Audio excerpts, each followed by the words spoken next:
So what you're telling me is you're single. You're single? Nuh-uh. Why are you single? You're young, honey. Enjoy yourself. You're single? You're single? Girl, don't worry about it. He's coming. He's on his way. You serious? My name is Patricia and welcome to the Singles Club. The heck? My hair looks mad ashy here in the front. This is why I can't get down with that edge control. Okay? This is exactly why. We just gonna fix it by tilting it down. Bam! Okay. So good to be back here do another singles video so soon after my last one. As always, if you guys want to watch the other videos, other episodes, I think we're up to 4, 5 now. I have a playlist and I'll link the playlist in the description bar so you can check out the other videos. But yeah, this video was inspired by one of you guys, and so let's just go ahead and get into it. I got this letter in my personal messages here on YouTube, and it was a girl that was just thanking me for inspiring her and encouraging her through my videos. And she had shared with me that she had just gone through a breakup with a person she's been with for 5 years, and that he cheated on her, and it was a very difficult thing for her to deal with. And she wanted me to do a video talking about basically how to deal with breakups, and she asked me had I ever been in this situation myself before. Little did she know I could totally identify with what she was writing, as maybe most of you guys who are watching this video can. Alright, now question, have you ever dealt with a breakup before? Question, have you ever been cheated on? Question, ever trusted someone and they betrayed that trust? I argue that 100% of you all who are watching this video will be able to identify or answer yes to any, if not all, of the above questions. The main point, main topic, main question is, how do you deal with the breakup? You're newly single, you've been in a relationship for 1, 2, 3, 4, 5, 6, 7, 8, 9, 10 years, and you're starting over. How do you do it? Time for the backstory. I'm keeping it general, but I want you guys to identify and hear what I'm saying. I was in a relationship, right? Relationship, in my eyes, was amazing. Just so good.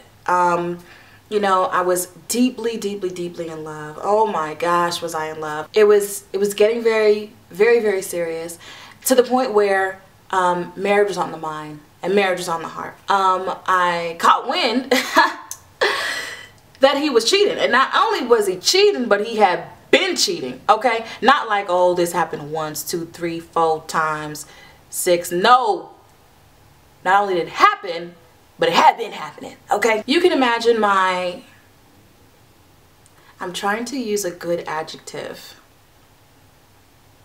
disappointment. That was the nicest one I had, because other words I want to use were a little more colorful, but not as saved, so I didn't say it. So, I wasn't even given really the courtesy of, I can't believe I'm doing this video.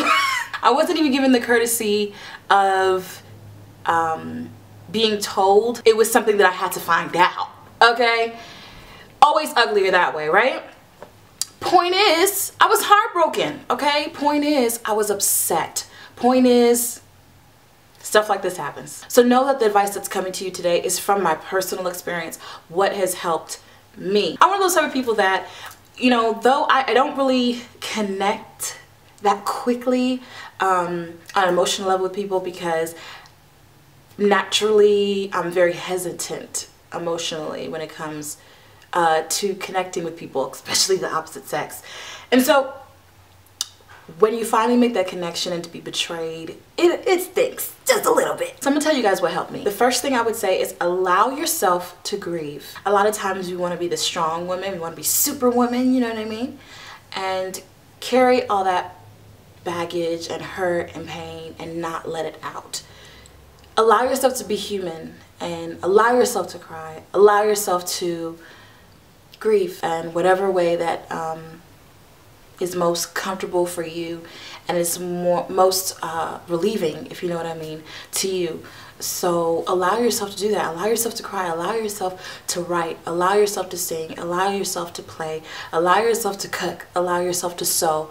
Allow yourself to crochet. Whatever it is, pour into something. Don't carry that weight around.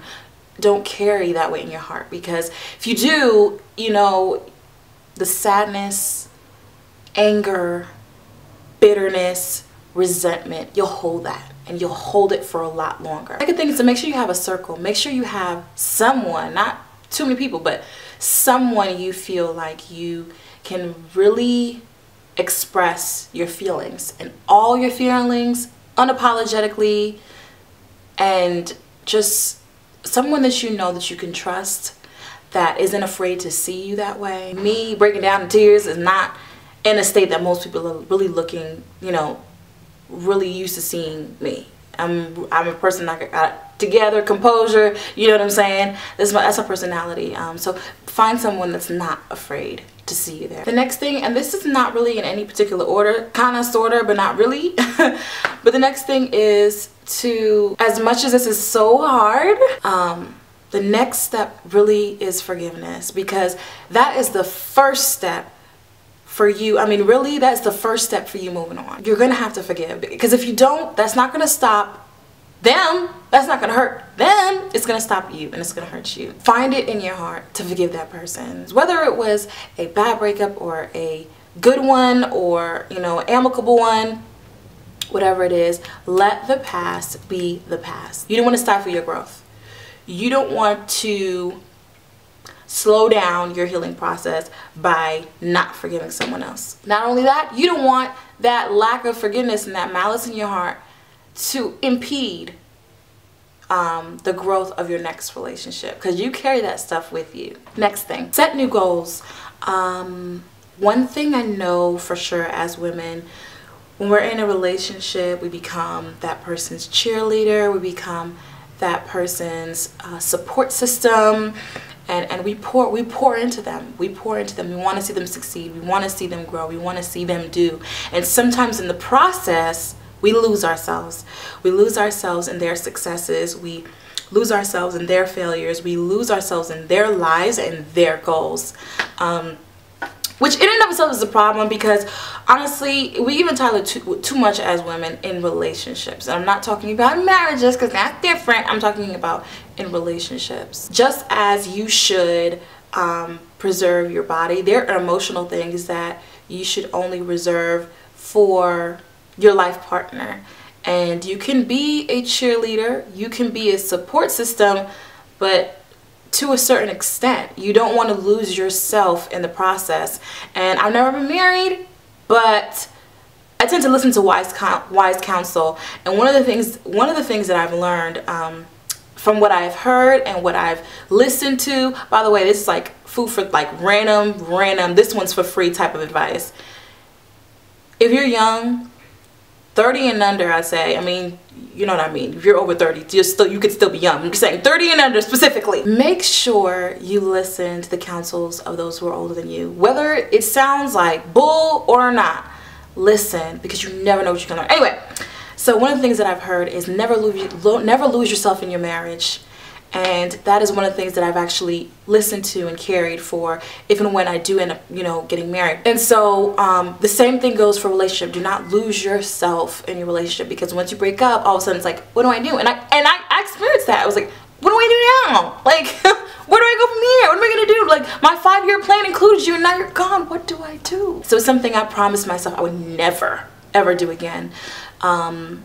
Was never surround my goals around another person, or even the presence of another person in my life. So now as a single, my goals have to do with me and the place where God wants me to be. It has nothing to do with the possible potential anyone, because I know that God will make room for him in my life once he comes. I'm not gonna plan for it. That's my personal opinion. Hey, everybody got one. Point is though, set new goals. If you somehow lost yourself in your relationship, set new goals. And divert your attention to the goals and not the past. Next thing is allow yourself time. Don't go rushing into the next thing, because, you know, you carry that baggage into the relationship because you didn't properly heal from the one before. I did not start looking at other people. I didn't start looking at anybody until like a year after. And didn't start dating other people, seeing other people, going out. 2 years. It may seem excessive to some people, but 2 years for me. It may seem excessive to some people. Like I said, once I give my heart, it's for real. And it took me a while to get over it. So I'm not gonna say that's what you need to do. Ain't no time limit on it. but allow yourself time to properly heal. Last thing, then I'm gonna stop talking. And I'm always gonna say this because I'm a Christian, and is to seek God, because two things I can really say that helped me was God and my best friend. God restores, and he can bring healing to any situation, not just your body, but emotional things as well. If you go through and read the Bible's full of emotional people going through emotional things. David, let's not even talk about him, how emotional that cat was. Read through Psalms, like I think it's Psalms 8 or something. I think it's Psalms 8. Is it Psalms 8? I can't remember, but I'll put it on the screen if I'm wrong. When, where's it 13? Anyway, where he's like, how long will you forsake me? How long will you hide your face from me? Yeah, so he felt like God was forsaking him. Full of emotional people, going through emotional things. I mean, straight out depression. But just like he was a comfort to them, he can be a comfort to you. And he's not just a God that can heal your body, but he can heal your soul too. So that's my advice on how to get over a breakup. If you have any advice, leave it down below. I would look forward to hearing from you guys. See, I got through it. I did it. I'm proud of myself. So yeah, this is a really good one to do. Really therapeutic for me. I hope you guys enjoyed it. Yeah, I hope you guys are well and in good spirits, whatever it is this video means to you. Life does not end here. Remember it. It starts again. It's a time for a new beginning. I remember, I was thinking I was going to end. I'm just going to say one more thing. Okay.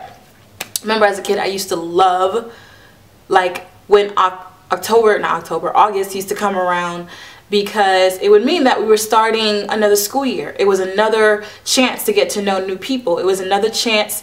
I just used to love going to wherever it was that we went to and bought like those little composition books, those little spiral notebooks as well, opening it, and you got to start on a fresh new page. The first page of your composition book, a new book. And to me that symbolized, even as a young kid, new things, new beginnings, new teachers, a fresh new slate so I can get good grades, you know. And that's what this opportunity is for you. It's an opportunity for you to start over. And I don't think that should be taken lightly. It's actually something you should really be thankful for. And at the end of the day, what's behind you is behind you. All you can do is learn from it. That should be another point. Learn from it, so that whatever it is, mistakes that you made, you know, in whatever relationship, whether you were cheated on or whatever, but the mistakes that you make, because you can't change somebody else, but you can alter your thoughts, your perspectives, your thinking patterns, and your actions, so that, you know, you don't repeat the process again.